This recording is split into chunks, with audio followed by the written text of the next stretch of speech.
এই শামসু মিয়া, আমনে বলে রশিদ সাহেবের হুতের গাড়ি আটকাইছেন। বন্ধু এই বছর কক্সবাজার আবার যাবো, দরকার হলে টিয়া বেগুন আই দিব।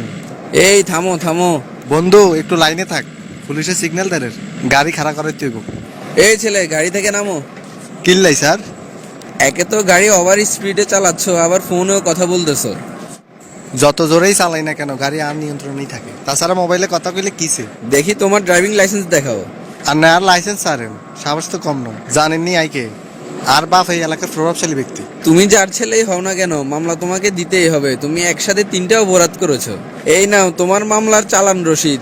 আপনি একটু বেশি বাড়াবাড়ি করেন, আর বাপ যদি এই ঘটনা শুনে আন্নারে সোজা বান্দরবন হারাই দিবে।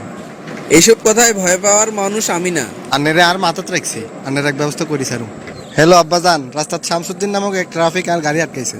এত বড় সাহস ওই পুলিশের, তুই কি আর পরিচয় দিস ন? আন্নের কথা কইছি, কোনো কাম আনো। আচ্ছা, তুই 2 মিনিট অপেক্ষা কর, আমি হাতের ব্যবস্থা করি এর। হঠাৎ এসপি সাহেবে কল দিল। আসসালামু আলাইকুম স্যার। ওয়ালাইকুম আসসালাম।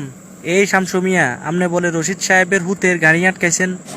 স্যার এই ছেলে একসাথে 3টা অপরাধ করছে। এই ছেলে ওভার স্পিডে গাড়ি চালাইছে, তার উপরে তার ড্রাইভিং লাইসেন্স নাই। আবার গাড়ি চালানো অবস্থায় ফোনে কথা বলতেছে। এমত অবস্থায় গাড়ি যে কোনো সময় দুর্ঘটনার শিকার হতে পারে। ধুরো মিয়া, আপনি রেখে এত কথা শুনবো লাইনে কল দিছি। তাড়াতাড়ি ওই ছেলের গাড়ি ছাড়েন। আপনি জানেননি ওই ছেলের বাপ কার লোক? এমপি সাহেবের খুব কাছের লোক। তাড়াতাড়ি গাড়ি ছাড়েন, নইলে আপনার চাকরিও টানাটানি ছুটবো। এবং কি ওই ছেলের কাছে তাড়াতাড়ি ক্ষমা চাইলন। আচ্ছা ঠিক আছে। না, নিজের দায়িত্বটা সুন্দরভাবে পালন করতে পারলাম না। কি রে, তোর বাফেনি কল দিছে? তোর কপালে কি কি আছে অতি দ্রুত দেখবি। তুই আর এক মুহূর্ত ফেরেশানিতে হালাইছ, তাই তোর পুরা জীবন নরকে হালাই দিব। স্যার আমার একটা সিডি আছে এলন। বাহ বাহ, এটা কিসের সিডি? আমার সততার পুরস্কার। ওই নেতার ছেলের গাড়ি আটকাইছিলাম, তাই আমাকে চাকরি থেকে বরখাস্তই করে দিল। চাকরিটা চলে গেল, এখন বউ ছেলে মেয়ে নিয়ে কেমনে চলবো? আব্বা, ড্রয়িং রুম আনালে লোক একজন বই রয়েছে। এই টাইমে কে এলো? আর কোনোদিন দেখি নয়, তবে দেখি ভদ্রলোক এমন হয়েছে। ঠিক আছে যাও, আমি আসতেছি। আসসালামু আলাইকুম স্যার।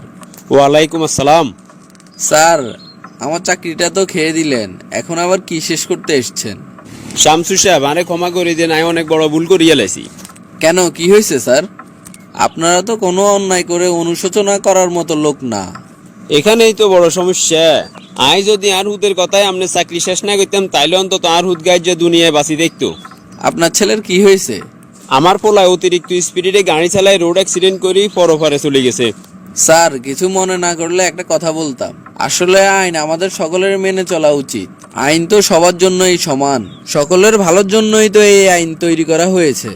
এখন আপনি আমি যদি আইনের সঠিক ব্যবহার না করে ক্ষমতার অপব্যবহার করি, তাহলে এই অপব্যবহারের জন্য ক্ষতি কিন্তু আমাদের নিজেদেরই। যাই হোক, আপনি নিজের ভুল বুঝতে পেরেছেন, তাও সন্তান হারানোর পরে। আশা করি বাকি জীবনে আর কখনো ক্ষমতার অপব্যবহার আর আইন অমান্য করার চেষ্টা করবেন না। আবার ওয়ানের কাছে ক্ষমা চাইলে রানহুতেরে মাফ করে দিয়ে আল্লাহ যেন হাতেরে ব্যস্তবাসী করে। অন্তত এটা মনে থাকবো, বাকি জীবনে কারো উপরে জুলুম অত্যাচার করতেন না।